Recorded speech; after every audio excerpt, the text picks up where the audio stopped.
Makanya tadi membuat ada pasien tadi sulit turun ya tadi.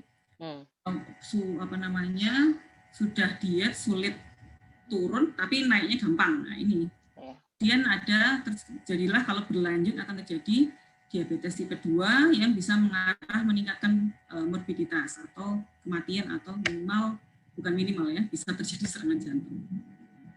Nah, apakah ini Anda? Nah, pertanyaannya, kalau Anda misalnya sudah terjadi PCOS ya, PCOS di sini ada PCOS ya. Apakah sudah terjadi insulin resisten pada diri Anda? Itu kita bisa melihat. Apakah di sini ada gampang capek, ya, laparan terus ya, kemudian sulit mengendalikan berat badan, craving for sugar, sebenarnya makan yang manis-manis gitu ya. Kemudian semakin makan semakin lemes. Ya, tadi kalau ngantuk biasa ya, kalau ngantuk itu biasa. Tapi kalau makan itu masih lemes aja rasanya, karena nggak masuk ya. Kemudian nyeri-nyeri ya, nyeri-nyeri berpindah-pindah. Kemudian ada upper abdominal obesity, ini yang paling khas ya sebenarnya.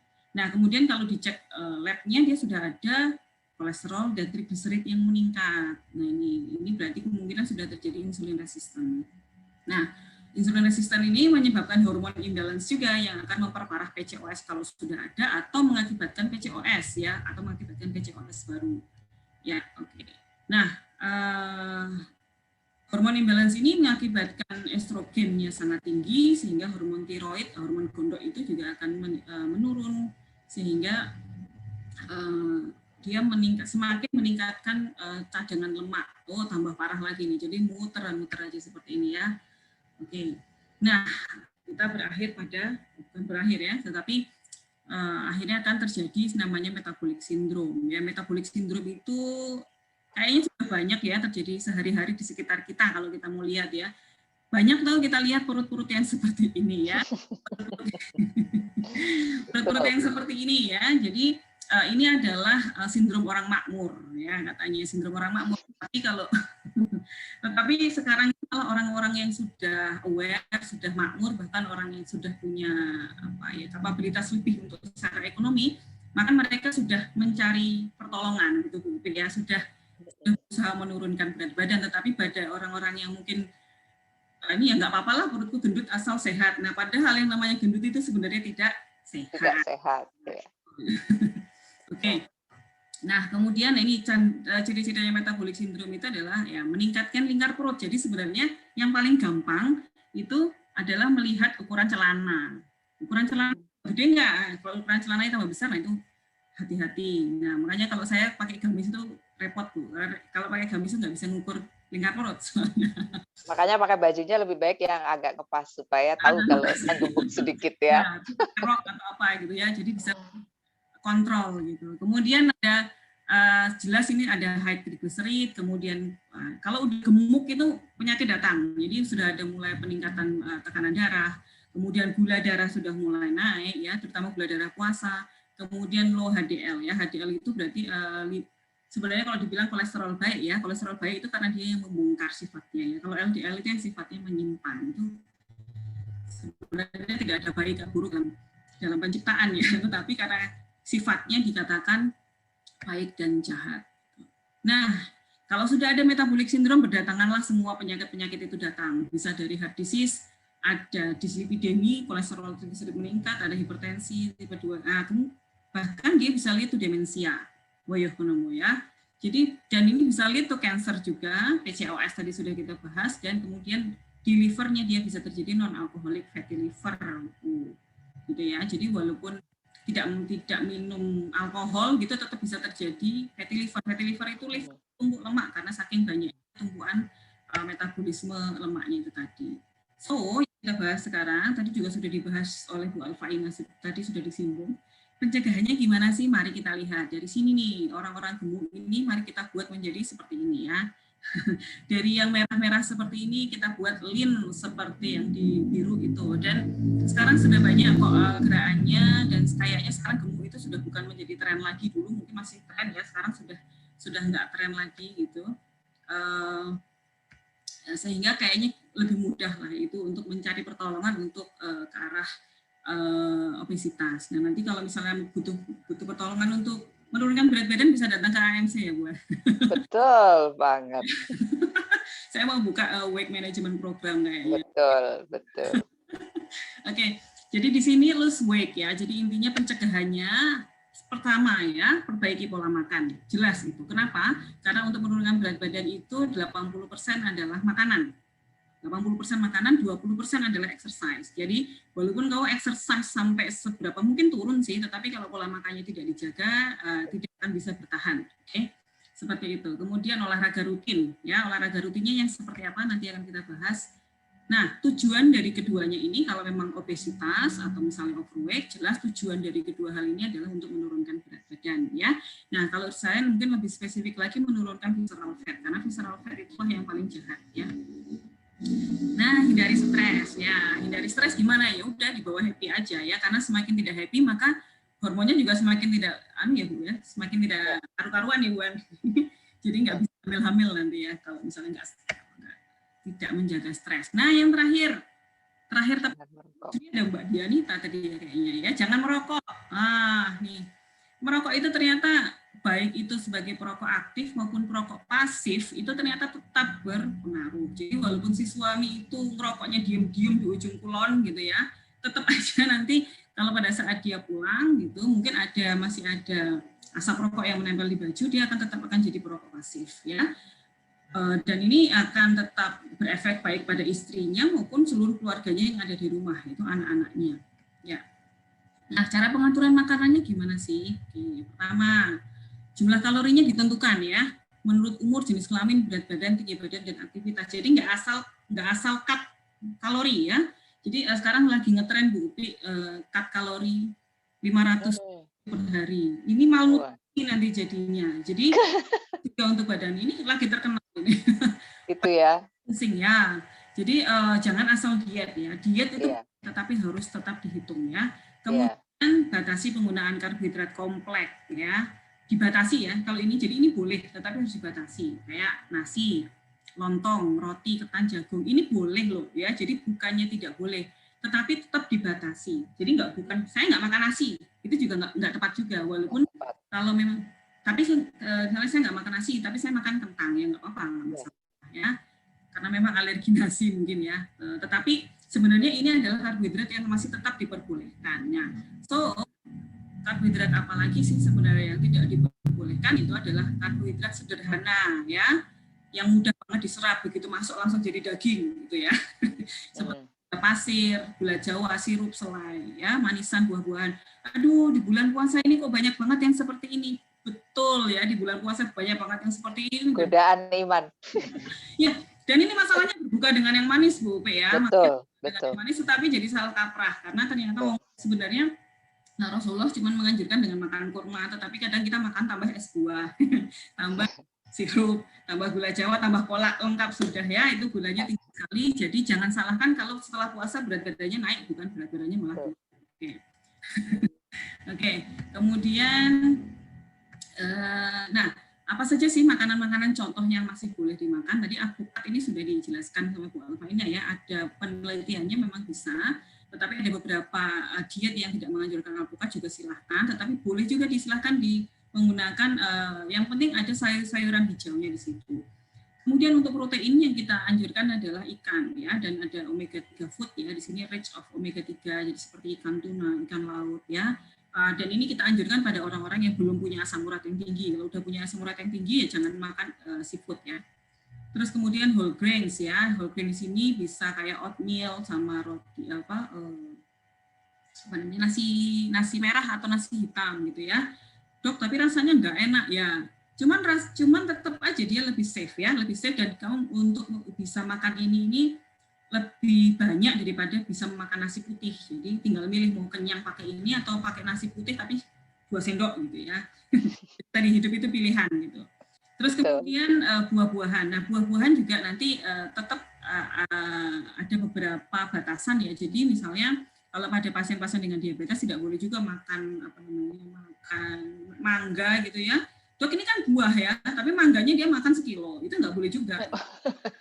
Loh iya kan, dok ini kan buah gitu ya, tapi tetap nggak boleh juga. Mangga itu tetap ada fruktosa yang manis ya. Jadi tetap harus dihitung berdasarkan kalorinya ya. Oke. Oke, legumes juga bisa, kacang-kacangan tadi ya, yang red bean seperti ini boleh digunakan. Yang nggak boleh apa dong dok? Ya, yang nggak boleh jelas tadi sudah di fake processed food, sosis mungkin ya.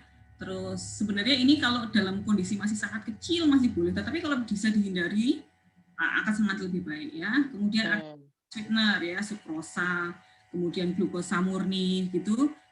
Kalau bisa dihindari. Kemudian diet soda. Nah, diet soda pun walaupun diet ya namanya, dia tetap mengandung gula, jadi tidak pernah kita sarankan. Jadi sebagai pengalaman ya, kemarin itu saya cuma ganti minuman saya yang biasanya manis jadi air putih pun itu sudah menurunkan berat badan Bu. Sudah cukup itu. Iya, betul, Ya, betul. jadi nggak perlu yang aneh-aneh, minum aja air putih gitu ya. Iya. Sudah cukup karena badan sebenarnya hanya butuh airnya gitu, nggak butuh gulanya. Gitu. Iya. Kemudian lemak trans fat. Ya, inilah yang kenapa sih McDonald atau sebut nama ya, sebut merek nggak boleh. Burger itu kenapa nggak boleh? Sebenarnya ini kan cuma roti sama daging ya, tetapi mungkin prosesnya itulah yang membuat dia jadi bermasalah ya. Jadi daging apa namanya, dia ada penggorengan di situ ya, kemudian penggunaan mentega yang berlebihan. Nah, ini yang menyebabkan dia menjadi lemak trans fat. Kemudian cookies, nah cookies itu dari mentega kan ya, besok lebaran tuh ada cookies. Nah, hati-hati. Karena di situ sebenarnya, karena saya juga bikin roti gitu ya, jadi isinya tuh ternyata cuma mentega sama gula gitu kan. Bayangkan mentega, gula, sama tepung, itu karbohidrat semua, karbohidrat dan oil semua. Boleh nggak boleh ya dok, berarti boleh, tapi makan satu aja ya, satu kedua, cuman buat ngicipin doang gitu. Ya.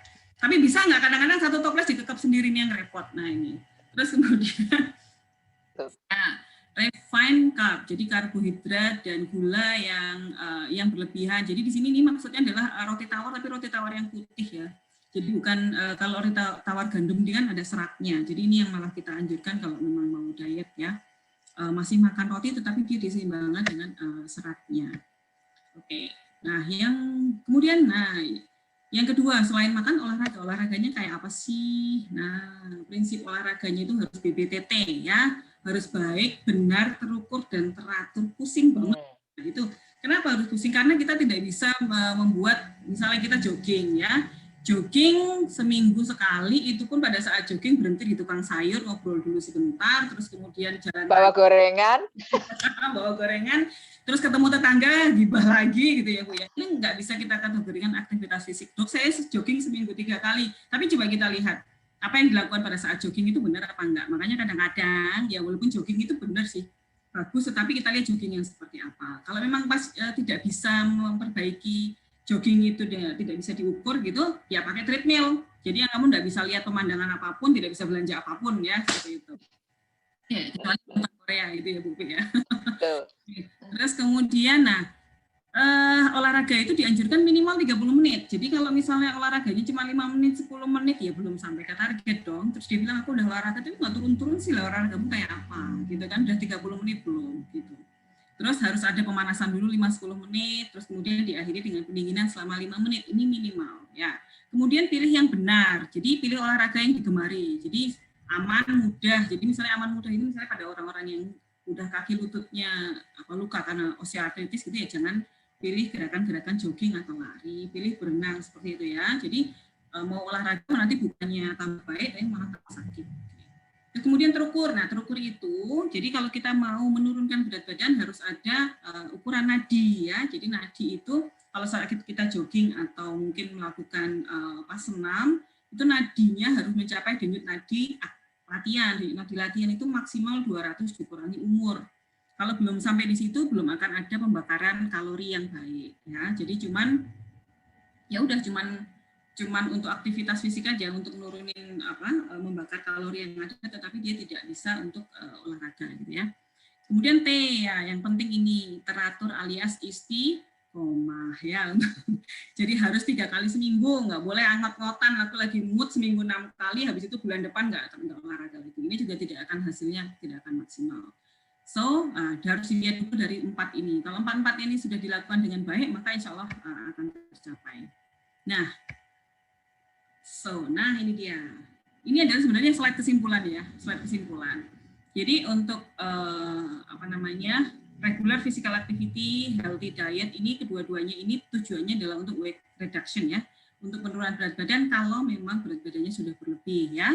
Nah, ini bisa untuk mengkoreksi atau bahkan dengan obat-obatan tertentu kalau pada orang-orang yang memang sudah tidak bisa mencapai berat badan yang dia inginkan, bisa kita gunakan obat-obat ya.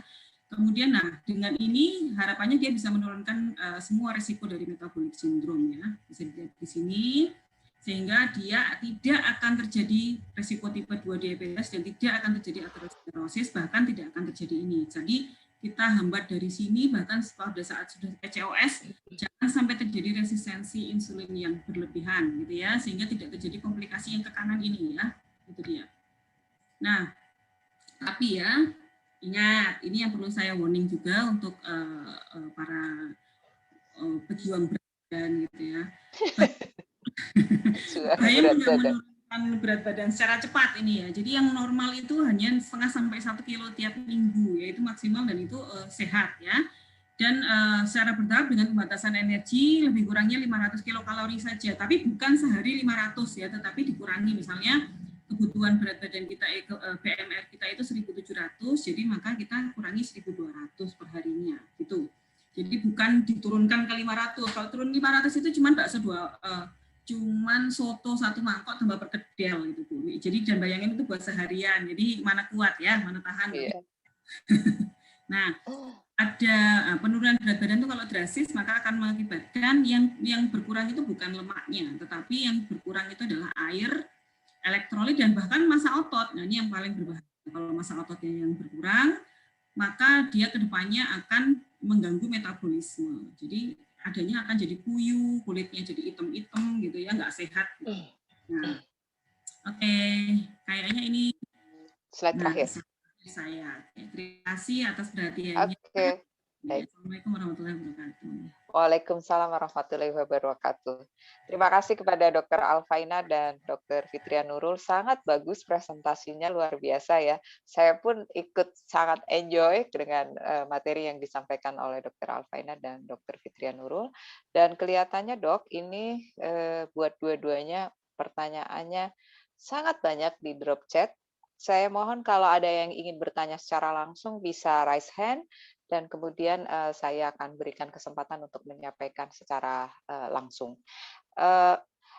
Yang pertama pertanyaannya adalah, nanti coba tapi saya mohon maaf kepada penanya, ada beberapa pertanyaan yang hampir mirip, sehingga saya akan mencoba untuk menggabungkan, tapi emang ini paling banyak pertanyaannya untuk Dr. Alfaina. Cuma tetap ya, karena ini satu pendekatan yang komprehensif, sehingga saya juga akan meminta Dr. Fitria Nurul, meskipun itu bukan untuk Dr. Fitria Nurul, untuk bisa memberikan masukannya, karena kedua-duanya saling berkaitan. Yang pertama adalah pertanyaan mengenai apakah penyebab PCOS secara genetik bisa dihentikan, sehingga anak perempuan kita nanti tidak mengalami hal serupa. Pertanyaan ini juga berhubungan dengan sebenarnya berapa lama sih terapi PCOS itu harus ditempuh, ya, karena beberapa mungkin masih simpang siur gitu ya, dan apakah PCOS itu sebetulnya bisa dicek dari darah, dari tes darah. Itu dulu mungkin yang saya ingin tanyakan kepada Dr. Alfaina untuk menjawab. Nanti ada pertanyaan berikutnya ya Dok. Ya, terima kasih. Oke, ini memang sangat banyak pertanyaannya ya. Ya, oke, ya. Tadi beberapa saya bacakan satu persatu, dijawab. Nanti sampai ya. Maghrib kita, atau mungkin masalah ngabuburit.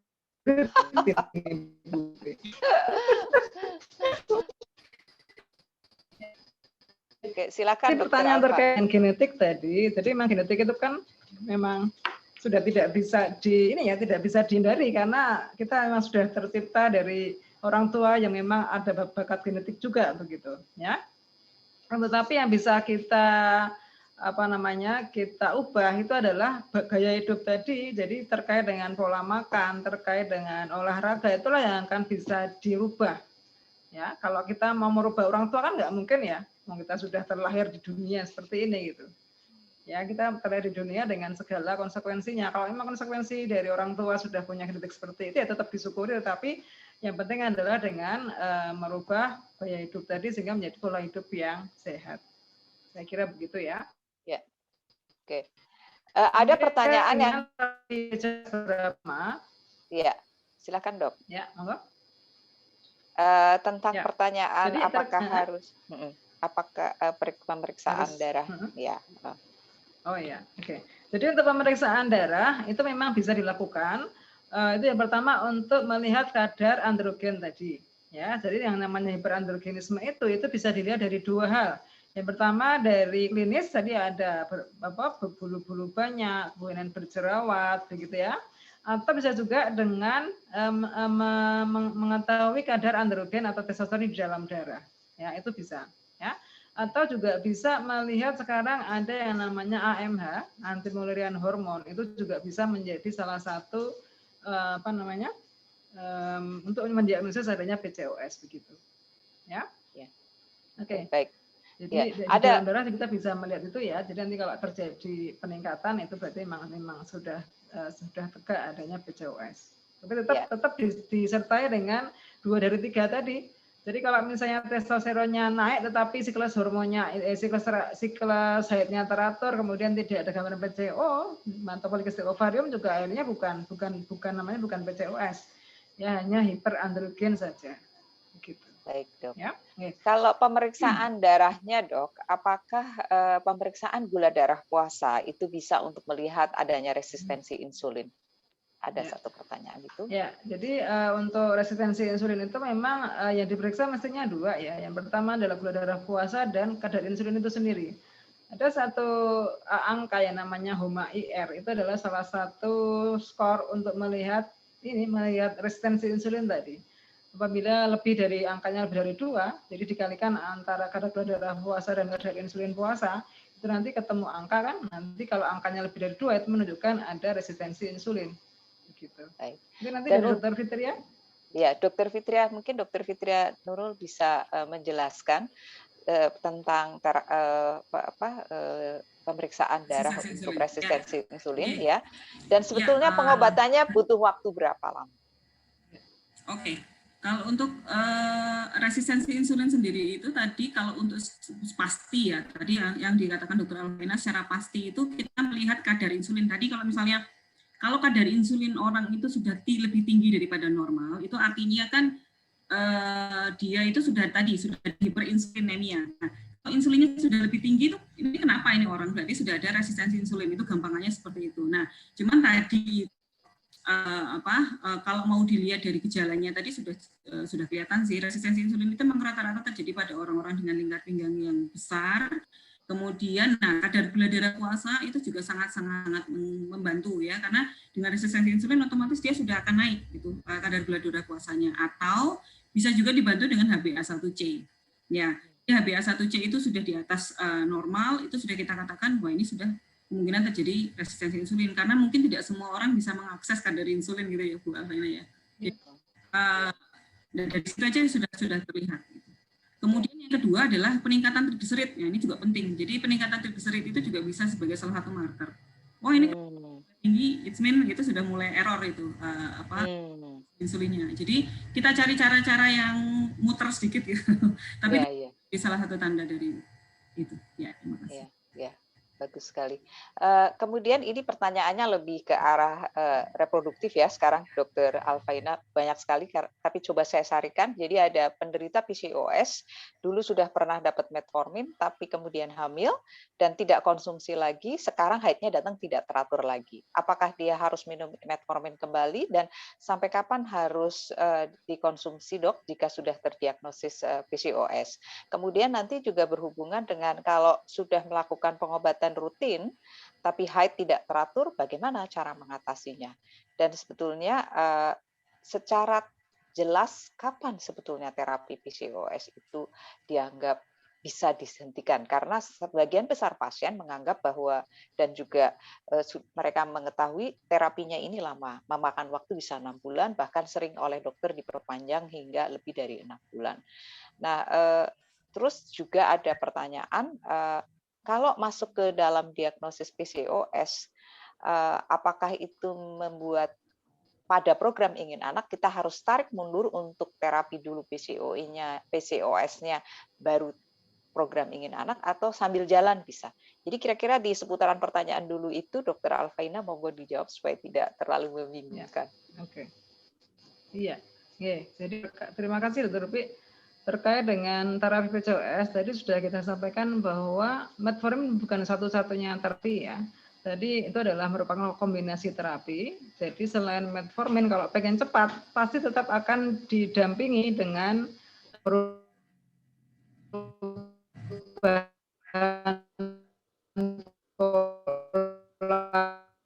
Putus-putus ya Dokter Alfaina ya. Suaranya kelihatannya putus-putus. dan juga olahraga terus nyambung ini. Dokter Alfaina Ya, waktu sudah jawab jelas? matikan kamera dulu. Ya, oke. Boleh. Silakan, Dok. Ya, kadang-kadang Oke, harus ya, siap. matikan dulu video Oke. sebentar ya. Ya. Oke, ya. Oke. Ya, mudah-mudahan lebih jelas ya. Oke. Ya, jadi terkait dengan terapi tadi memang terapinya sekali lagi bukan satu-satunya, bukan terapi tunggal ya, tapi tetap harus disertai dengan perbaikan pola makan dan juga olahraga. Itu adalah nanti menghasilkan hasil pengobatan yang efektif memang, yang dan efisien. Jadi biasanya obat-obat metformin ini kita berikan di 3 bulan, nanti kita observasi, terus nanti bisa juga sampai 6 bulan. Bahkan kalau memang perlu bisa diperpanjang begitu. Indikator apa kalau baik? Nanti bisa dilihat dan nanti bulu-bulu juga akan lebih sedikit, jerawatnya juga makin berkurang juga gitu ya. Itu seperti itu memang. Jadi ketika ada sudah diterapi kok masih ada masalah gitu ya, belum membaik siklus haidnya, belum membaik kondisi klinis yang lain, itu kemungkinan ada yang salah tadi seperti yang dikatakan Dokter Fitri tadi, katanya sudah diet tapi ternyata dietnya diet yang salah, dietnya malah terlalu turun ya. Jadi jangan pikir bahwa ketika Putus-putus ya Dokter Alfa ya. Drastis itu juga baik untuk PCOS, tidak juga seperti itu kan apabila oke pakai HP ya. Coba saya sambung pakai bisa HP aja terdengar untuk sekarang ya. Ya. Udah. Ya, ini memang unstabil gitu. Ya, betul. Ya, jadi ini sampai mana? Ya, tadi sampai gimana berat badan sudah kok nggak turun-turun gitu ya, atau mungkin turun secara drastis, tetapi kok PCOS-nya belum membaik ya.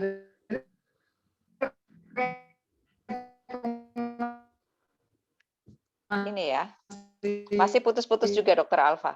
Dokter Alfa.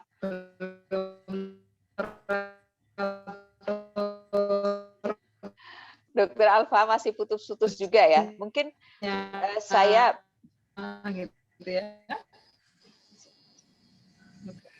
Coba berhenti dulu Dokter Alfa. Sekarang sudah jelas belum ya suara saya? Terdengar dengan baik tidak? Dok? Atau mungkin sekarang pertanyaan saya alihkan dulu, saya mohon maaf, saya alihkan dulu ke Dokter Fitria Nurul ya. Dokter Fitria Nurul bisa dengar suara saya ya? Bisa, Dok. Ya, baik. Dok, ini izin bertanya, karena apakah gitu ya, kalau saya menderita PCOS dengan berat badan obesitas, jika berat badan saya sudah turun dan ideal, apakah saya masih bisa terkena PCOS? Lalu pertanyaannya nyambung ke berikutnya, Dokter Fitri. Jadi ada tips nggak ya dok supaya nafsu makannya terkontrol? Saya sudah mencoba menurunkan berat badan, tapi bisa tiba-tiba naiknya cepat sekali. Jadi mungkin turunnya 5 kilo, naiknya 10 kilo, mungkin gitu ya. Sehingga dulu berat badannya 75, sudah sempat 67, bener kan? Puasa bisa naik drastis sampai 70-an lagi. Sehingga mohon pencerahannya dok. Nah, jadi ternyata memang wanita itu selalu penuh dengan problem-problem dengan apa namanya berat badan, dengan penampilan, dengan keteraturan siklus haid, dengan kesuburan ya. Silakan dok dijawab dulu. Saya mohon maaf nih Dokter Alfaina, saya alihkan dulu ke Dokter Fitria Nurul. Kalau Dokter Alfaina jaringannya sudah bagus, tolong bisa menjawab pertanyaan. Terima kasih. Oke, terima kasih tadi pertanyaan yang pertama itu tadi apakah PCOS tadi kalau misalnya berat badan menurun tadi terus bisa tidak terkena PCOS lagi. Nah, jadi mungkin nanti yang lebih strike lagi mungkin Bu Alfaina yang bisa menjawab untuk PCOS-nya. Tetapi kalau untuk tadi seperti kita sudah bahas di awal itu salah satu penyebab terjadinya PCOS itu adalah resistensi insulin dan obesitas. So kalau misalnya obesitas ini dikendalikan, kemudian resistensi insulin ini turun, nah harapannya disregulasi hormonal yang terjadi pada saat PCOS ini menjadi lebih teratur lagi gitu ya, menjadi teratur lagi, kemudian masalah-masalah yang terjadi pada saat terjadi PCOS itu tidak ada lagi, misalnya yang mungkin targetnya adalah ovulasi gitu ya Bu, mungkin ya targetnya ovulasi mungkin akan bisa gitu. Nah, apakah bisa terkena PCOS lagi? Oke, mungkin ini harus dijawab dengan jurnal atau mungkin dengan epidemiologi mungkin ya. Cuman kalau secara teori seharusnya resiko untuk terjadinya PCOS ke depannya menjadi sudah sangat minim gitu ya, sudah rendah sekali karena resistensi insulinnya dikendalikan. Nah, sebagai ini aja mungkin ya, sebagai penyemangat gitu ya. Ini pengalaman pribadi. Saya sempat pernah ya bukan nggak terlalu gemuk sih, tetapi ya mungkin overweight gitu. Sampai sekarang pun saya sedang menurunkan berat badan gitu. Keren. Sudah ya. Yang penting memang pola makannya. Nah, ini sama ini Dok, jadi saya exercise ya, rutin gitu ya, saya exercise rutin dan ternyata hanya dengan exercise, dulu tuh saya belum sempat pola makannya itu memang sudah mulai tetapi belum parah gitu, belum sekeras saat ini, itu dengan exercise rutin yang saya yang tadinya mundur gitu, itu tepat dan itu bisa dihitung Dok, jadi tanggal ini mens, jadi benar waktu itu mens itu karena saya olahraga rutin gitu ternyata, jadi ternyata physical exercise itu juga ternyata sangat berpengaruh pada disregulasi hormonal gitu. Saya dulu itu sering sekali disregulasi hormonal gitu ya. Tetapi exercise rutin itu mungkin karena stres saya juga teralihkan gitu ya. Apa dulu saya stres enggak. Jadi mungkin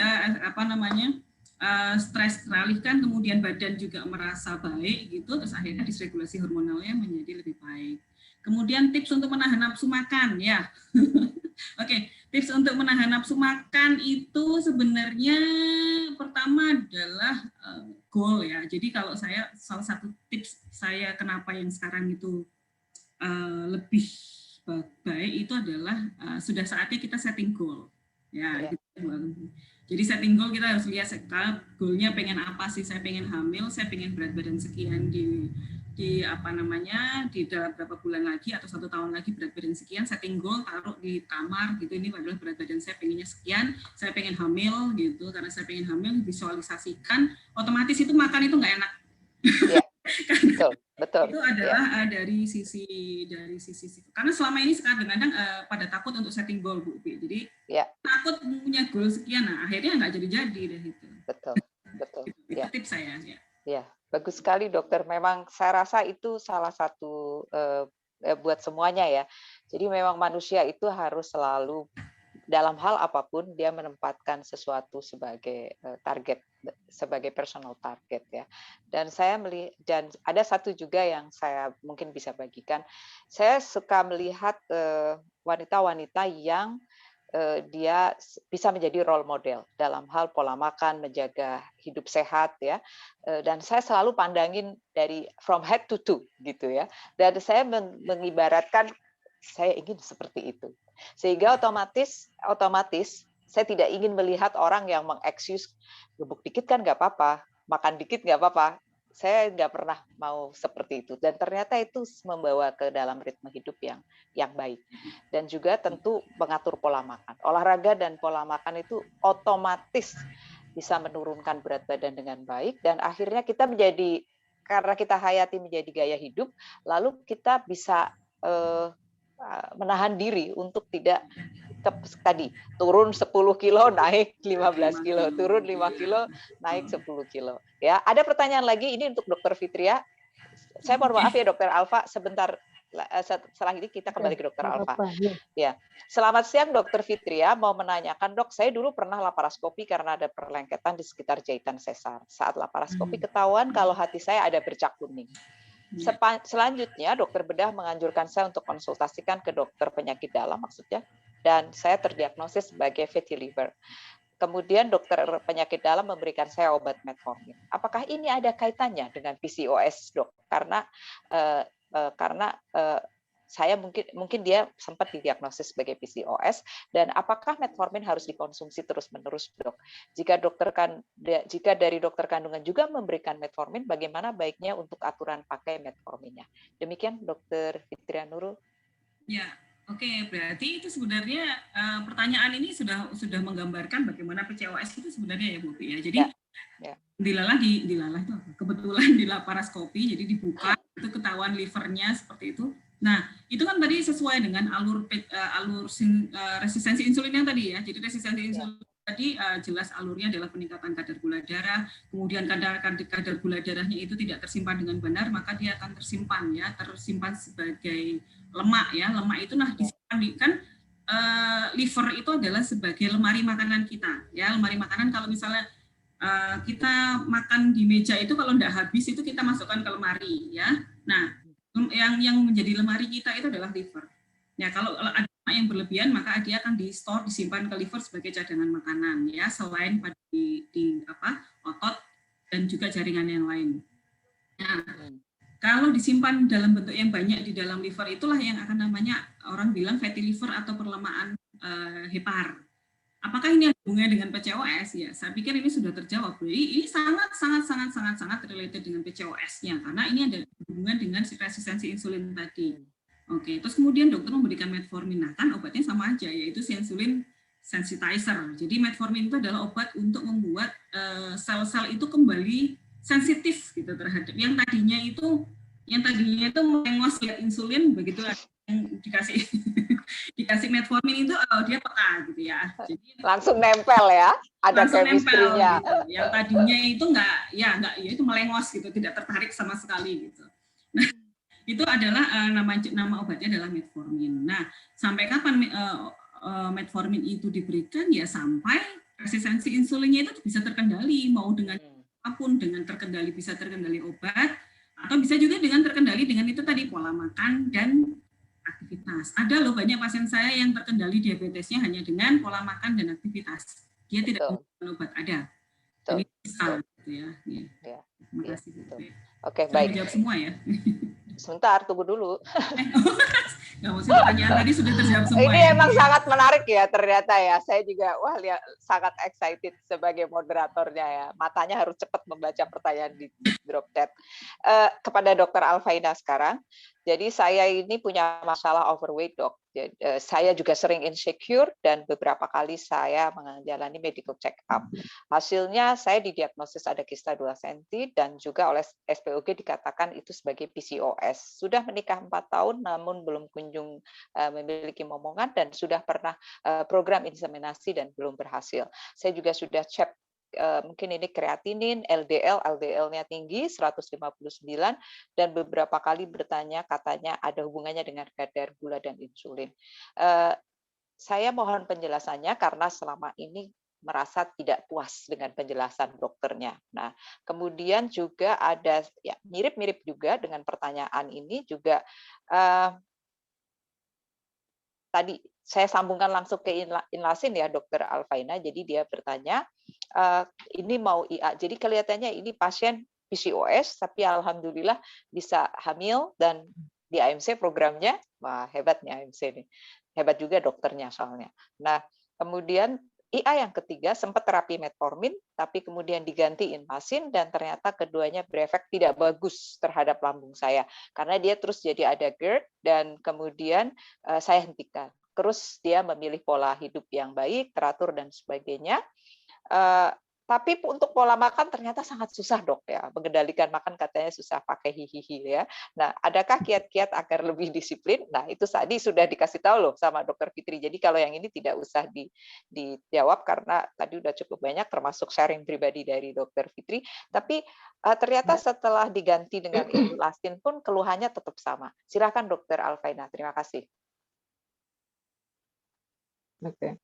Ya, terima kasih Dokter Upi. Ya, jadi terkait dengan terapi PCOS tadi memang sekali lagi saya menekankan bahwa tidak ada terapi tunggal ya, tetap harus disertai dengan utamanya yaitu adalah menjaga pola makan dan olahraga tadi. Itu akan lebih bagus hasilnya. Ya.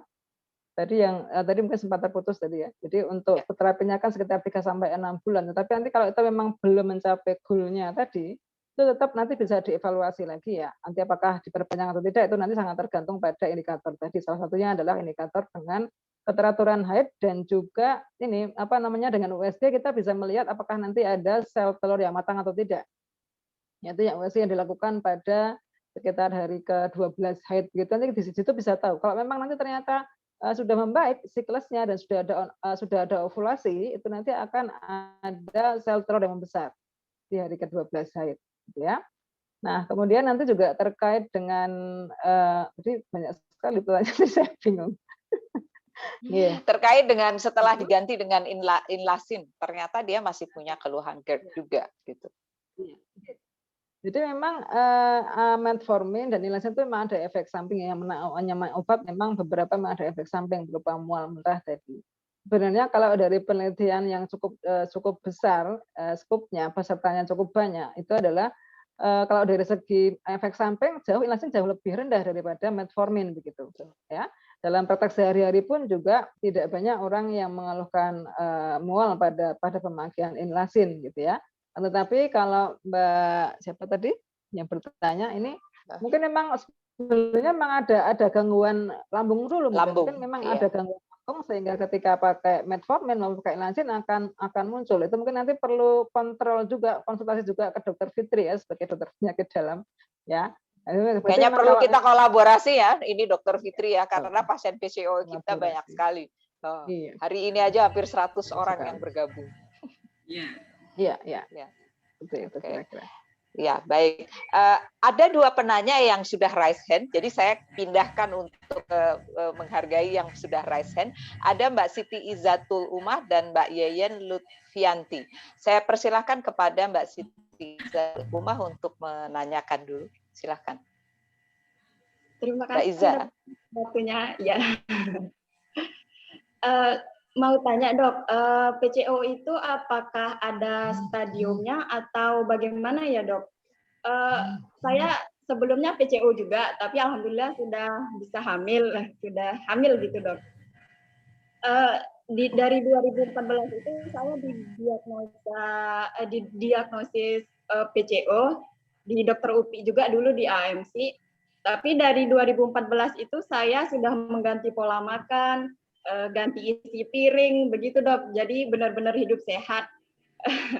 Jadi apakah pola hidup sehat itu mempengaruhi untuk program hamil begitu dok, untuk kesuburan intinya. Begitu dok, terima kasih. Ya baik, terima kasih. Dokter Alfaina dipersilahkan untuk menjawab dulu. Nanti setelah ini Mbak Yeyen ya. Oke. Ya, terima kasih Dokter Rupi. Ya, jadi memang betul sekali Mbak Iza. Jadi yang namanya pola hidup sehat, kemudian menjaga pola makannya, olahraga juga itu memang sangat-sangat penting untuk program kehamilan. Kenapa? Karena tadi, jadi memang tadi dokter kita sudah menjelaskan panjang lebar terkait dengan ini ya. Itu memang nanti akhirnya larinya kalau ke reproduksi, larinya ke hormon gitu, ke keseimbangan hormon. Ya. Saya juga punya pengalaman, saya dulu waktu sebelum nikah, itu kalau mens itu setahun cuma 5 kali waktu dulu sebelum nikah. Waktu itu saya juga kebetulan, bapak saya juga DM, kemudian agak gemuk juga waktu itu. Kemudian saya mengganti pola makan, kemudian olahraga, turun berat badannya, tanpa obat-obat apapun, akhirnya bisa rutin. Bahkan ini kebetulan memang sejak 2 tahun terakhir saya juga menghindari karbo juga ya, jadi saya diet rendah karbo. Berat badan saya alhamdulillah turun 10 kilo dan itu setelah itu memang jadi lebih teratur. Jadi waktu muda itu saya dulu nggak pernah yang namanya yang namanya haid teratur, tapi setelah menua begini itu malah jadi teratur mensnya. Itu memang sangat terkait dengan pola makan dan juga aktivitas olahraga tadi memang. Ya, jadi memang saya pesankan kepada siapapun yang aktif di sini kalau memang nanti berniat untuk program hamil itu juga sangat penting untuk dijaga ya. Baik itu yang PCOS maupun yang tidak terdiagnosis PCOS ketika mau program hamil tetap harus menjaga pola makan dan juga olahraga begitu. Apalagi kalau ada PCOS sebelumnya memang. Ya, jadi beberapa pasien saya bahkan tanpa pengobatan pun karena tadi mual-mual tadi ya dengan insulin sensitizer akhirnya memutuskan tanpa obat. Ya, saya pernah punya pasien yang beratnya 100 sekian kilo gitu, waktu itu juga. Kemudian setahun kemudian datang sudah langsing begitu. Jadi sudah bilang, dok saya sudah berhasil hamil, alhamdulillah, tanpa obat apapun, hanya dengan menurunkan berat badan, mengatur pola makan dan olahraga itu. Ada beberapa yang seperti itu dan ternyata memang banyak yang memberikan testimoni seperti itu. Ya, jadi memang sekali lagi yang namanya pengobatan itu tidak boleh tunggal, tapi tetap harus disertai dengan menjaga pola makan dan olahraga tadi. Ya, mungkin demikian. Tuh, karena memang pada PCOS seperti yang diterangkan oleh Dr. Fitria Nurul melalui gambar diagramnya tadi, tampak jelas bahwa sebetulnya semua biang keladinya berawal selain karena faktor genetik dan sebagainya, tetapi berawal dari lifestyle yang tidak mendukung ya. Nah, ini ada pertanyaan juga. Oh iya, dari Mbak Yeyen dulu karena sudah raise hand, kita beri kesempatan. Silakan Mbak Yeyen. Iya, Assalamualaikum dok. Waalaikumsalam. Terima kasih untuk penjelasan dari dokter, sudah sangat jelas. Mungkin saya bertanya bukan masalah pengobatan atau yang lain. Saya pengen tanya masalah manajemen stres untuk penderita PCOS. Kebetulan saya didiagnosis PCOS 2 bulan yang lalu, masih sering sedih, nangis gitu dok. Ya, Dokter Fitria Nurul saya minta untuk menjawab nih karena penyakit dalam ya. Tadi ngomongin tentang stres soalnya. Ya, silakan. Kebetulan kan saya udah pengobatan, terus 2 bulan juga alhamdulillah 2 bulan ini udah teratur haidnya, untuk pola makan, terus berat badan juga alhamdulillah udah turun. Udah sesuai Cuman masih stres ya. Cuman masih stres ya. Iya masih. Ya, seperti itu ya dok. Terima kasih. Assalamualaikum. Silakan Dokter Fitria Nurul dulu. Aduh, ini karena saya bukan psikolog, jadi saya menjawabnya. Saya menjawabnya berdasarkan ini aja ya. Berdasarkan apa? Kalau misalnya saya curhatin pasien gitu ya. Jadi manajemen stres itu memang banyak sih sebenarnya, tergantung dari masing-masing orangnya. Jadi tergantung Mbak Yeyen ya. Jadi gini, salah satu yang bisa dikerjakan itu kan ini sudah misalnya terkena PCOS gitu ya. Yang pertama itu harus terima dulu, ya harus terima dulu. Jadi kalau nggak terima ya nggak bakal lega hatinya gitu. Terima dulu dan dipastikan bahwa memang ini adalah jalannya dan PCOS itu bukan akhir dari segalanya intinya gitu ya. Karena ternyata tuh tadi ada Mbak Iza tadi, dia saksi hidup tadi ya, bahwa dia walaupun PCOS dia bisa hamil, udah lahiran itu anaknya kan, seperti itu. Jadi it's not the end of from everything. Jadi bukan hasil. Yang kedua, pengalihan. Yang kedua, pengalihannya jangan ke tempat yang lebih stressful lagi, misalnya mengalihkan suami yang juga ikut stres gitu, nggak boleh gitu. Jadi misalnya begini suaminya, oh ya begitu, nggak boleh. Jadi jangan mengadu ke tempat yang membuat kita lebih stres lagi ya gitu. Yang kedua itu tipsnya. Yang ketiga, pengalihannya itu tadi adalah ke tempat yang membuat Mbak Yeyen itu senang ya. Jadi contohnya ke tempat olahraga. Yes, nah jadi olahraga misalnya sendiri, kan olahraga sendiri itu kan berguna untuk bisa, iya. Dan kedua dia juga bisa untuk manajemen stres, karena olahraga itu nggak sempat mikir apa-apa ya, olahraga itu benar-benar bisa untuk relief ya, untuk ya itu tadi Bu Upi bilang kalau lagi mangkal kan bisa mukulin samsak gitu ya Bu ya, atau ya seperti itu. Itu yang ketiga itu exercise ya. Yang keempat bisa juga hobi ya. Hobinya apa sih? Naik sepeda misalnya, boleh, asal nggak jauh-jauh sampai ke Blasuk gitu ya. Terus apalagi pokoknya hobi lah. Jadi salurkan ke hobi yang menyenangkan, yang baik, dan jadi pengalihan menjadi pengalihan sesuatu yang stres menjadi sesuatu yang lebih menyenangkan gitu ya. Sukanya dagang, cari duit, ya udah dagang aja gitu. Itu contoh. Betul.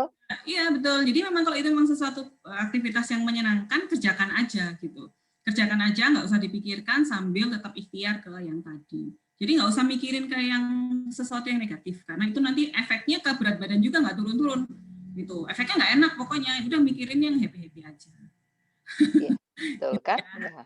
Memang Kartini milenial hebat ya, ngasih sarannya sampai ke we have to enjoy with your life ya. Iya, We have to betul. enjoy Be with our positive. life ya. Be positif ya. Silakan mungkin Dokter Alfaina. Ini karena waktu juga pertanyaan masih banyak. Saya rasa kita juga harus. Tapi saya masih kasih kesempatan ke Dokter Alfaina untuk menjawab pertanyaan dari Mbak Yeyen. Ditambah satu lagi bahwa kalau belum menikah terus ada gejala yang mirip seperti PCOS, apa selain pengaturan pola makan yang harus dilakukan. Itu saja, saya juga mungkin tidak bisa meneruskan ke pertanyaan-pertanyaan berikutnya. Ya. Waktunya sudah banyak. Oke. Silakan Dokter Ya, Alfa. jadi memang sudah dijelaskan banyak dari Dokter Fitria ya. Jadi memang mungkin ketika karena baru 2 bulan masih agak shock gitu ya bahwa tapi tadi bahwa namanya PCOS itu bukan akhir dari segalanya, bukan ya. Karena contohnya banyak pada orang-orang PCOS yang dengan disiplin pengobatan, kemudian disiplin juga dalam hal mengatur pola makan itu akhirnya berhasil. Ya, bahkan berhasil mengatasi menteraturkan siklus sehatnya dan bahkan juga berhasil hamil begitu. Jadi tetap yang penting adalah disiplin tadi Mbak. Dan yang penting karena nanti kalau stres itu akhirnya nanti larinya kemana ya ke hormon juga gitu ya. Ketika nanti stres itu nanti larinya ke hormon juga. Jadi mungkin salah satu juga yang menyebabkan kenapa sudah terapi sudah olahraga tapi tetap enggak mindset tetap enggak teratur ya bisa jadi karena masih stres tadi memang.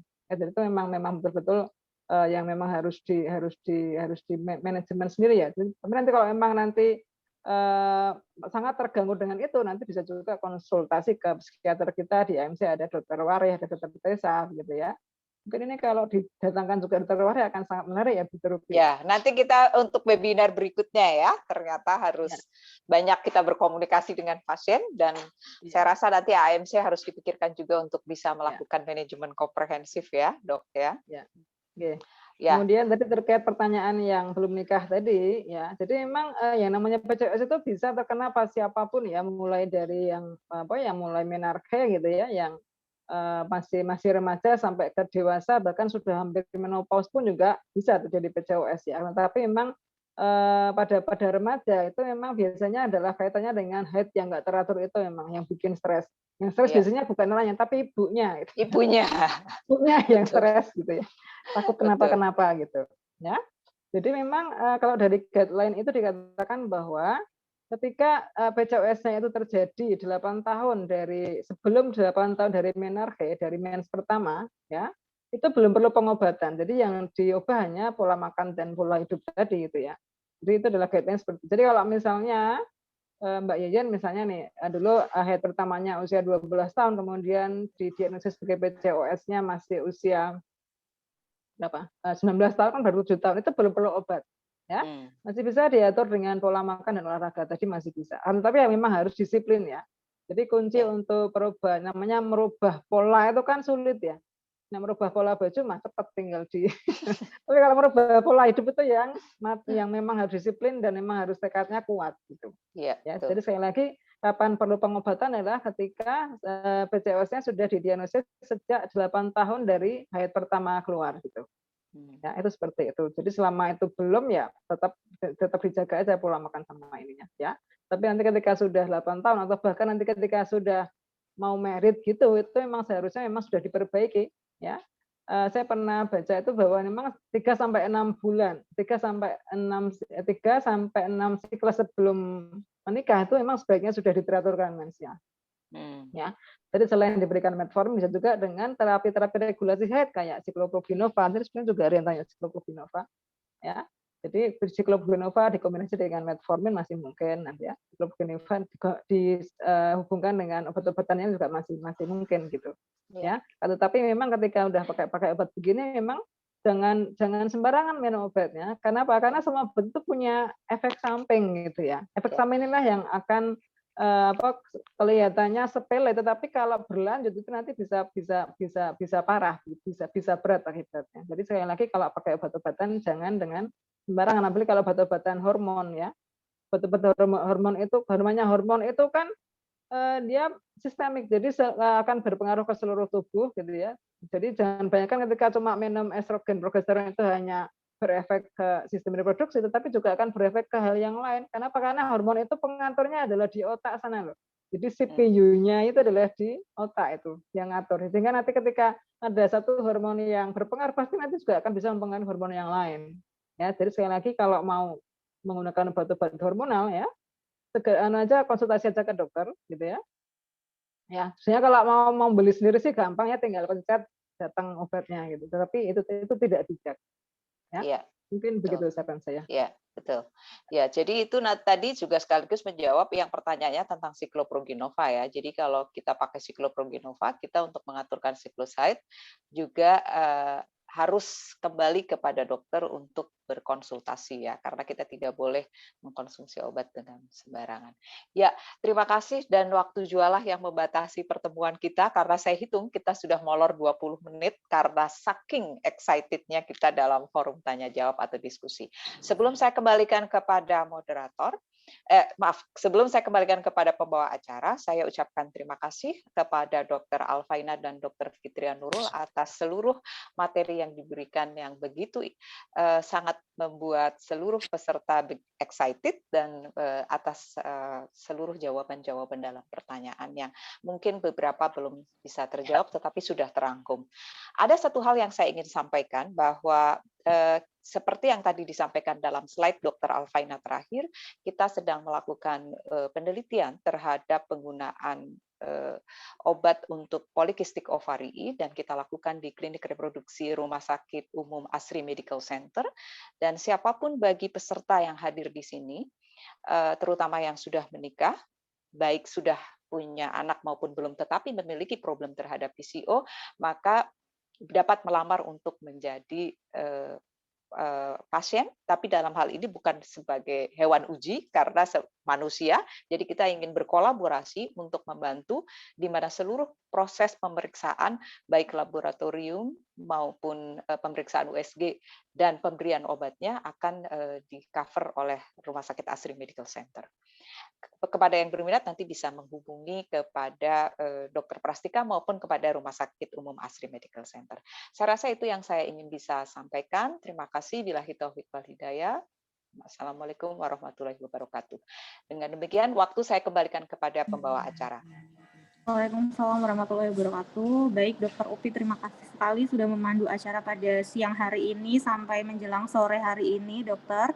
Terima kasih kepada Dr. Alfaina Wahyuni SPOG dan juga Dr. Fitria Nurul yang materinya sungguh-sungguh sangat luar biasa sekali. Saya malah menjadi semakin insecure, Dok. Karena tapi akhirnya banyak sekali hal-hal positif yang bisa saya dapat, yaitu tentang mengatur pola diet dan macam-macam, terus menjadi agak khawatir apakah saya PCOS atau tidak. Jadi nanti untuk rekan-rekan yang hadir di sini yang berminat boleh langsung chat atau WA saya, dan mudah-mudahan selanjutnya kita bisa bertemu kembali dalam webinar series selanjutnya. Baik, terima kasih. Ya. Kita foto bareng ya, semua buka kameranya ya, Dok ya. Iya, betul-betul. Oke, ini banyak soalnya pesertanya, jadi beberapa slide siapkan senyum terbaik ya. Dokter Prastika dari tempat Dokter Prastika atau Mbak Nasifa untuk bisa dari tempat saya, Dok. Mbak Siva, Dokter. Baik, dari Mbak Siva ya. Oke, silakan Mbak Siva. Dikasih aba-aba ya. 1, 2, 3.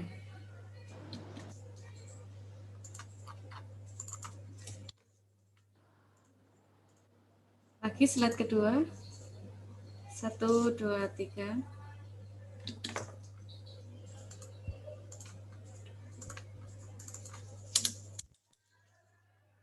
Sampai kering ya.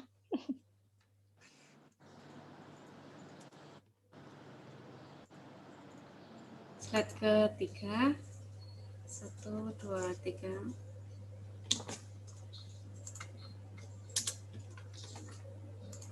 Slide terakhir. 1, 2, 3. Cukup, Dok? Ya, baik. Terima kasih sekali ya. Bagaimana Dokter Prastika, mau ditutup? Iya, terima kasih terhadap semua peserta yang hadir pada sore hari ini. Mudah-mudahan materi yang kita dapat hari ini bisa sangat bermanfaat untuk kita. Ditunggu untuk chat saya atau menghubungi Rumah Sakit AMC untuk selanjutnya, dan sampai bertemu di webinar seri selanjutnya. Kalau banyak salah kata dan banyaknya pertanyaan yang masuk sampai tidak terjawab, kami mohon maaf sebesar-besarnya. Wassalamualaikum warahmatullahi wabarakatuh. Sampai ketemu lagi. Terima kasih buat semuanya, Dr. Ya, Alfaina, sama-sama. Dr. Fitria Nurul, buat semua tim ya. Mas Riga juga. Dadah. Assalamualaikum. Waalaikumsalam. Dadah buat semua pasien ya. Nantikan tayangan berikutnya. Oke, baik. Terima kasih. Pamit ya. Assalamualaikum. Saya juga pamitnya.